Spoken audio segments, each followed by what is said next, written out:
Jesus is speaking that there's going to be kingdoms against kingdoms, nations against nations, great earthquakes. All of these signs will happen. Now, as a believer, what are we to be doing? Mark it down. 2 Corinthians 10, verse 3 says, "For though we walk in the flesh," that is, you and I live in these bodies today, right here, right now, "we do not war according to the flesh." We don't carry bombs and missiles and rocket launchers and all that stuff on our bodies. And we're not engaged in a physical army right here, right now. Why? Because he says, "For the weapons of our warfare are not carnal."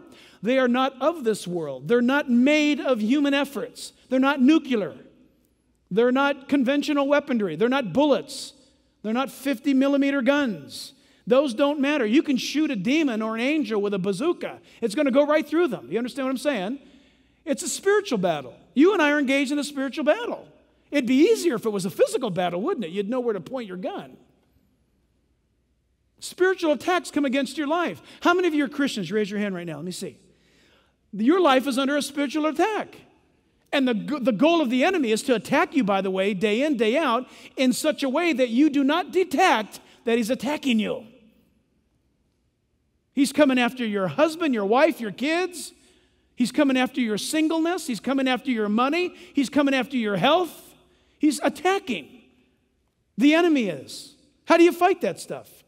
Not with anything of this world. By the way, you can go to your doctor. I'm not a doctor, and I'm not knocking. Look, I'm not speaking to you personally. But if you're going to a doctor right now to have depression treated, how do you know that the doctor can treat your depression?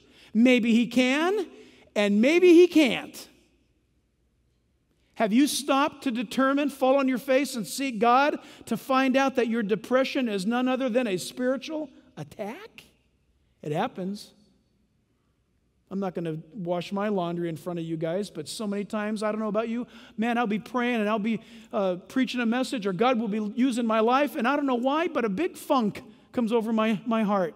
I feel like I'm walking in fog, and I check all the bases. Am I alive? Everything's fine, but I can't explain why I feel how I feel. And then you know what?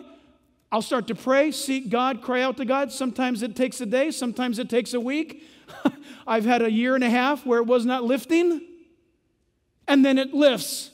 And when you come on the other side, there's an incredible moment of grace in your life, and you realize, wow, I've been in a battle. Christian, do you know how to think like that? Do you not understand that? He says in 2 Corinthians 10, verses 3 to 5, that we need to cast down arguments and every high thing that exalts itself against the knowledge of God, and bring every thought into the captivity of Christ, to the obedience of Christ. That's how we get goofy. We read stuff like this, oh my goodness, nation's going to rise against nation, kingdom against kingdom, and we get in this thought pattern of, why should I even wake up tomorrow? Not for the believer. Jesus said there'll be days like this.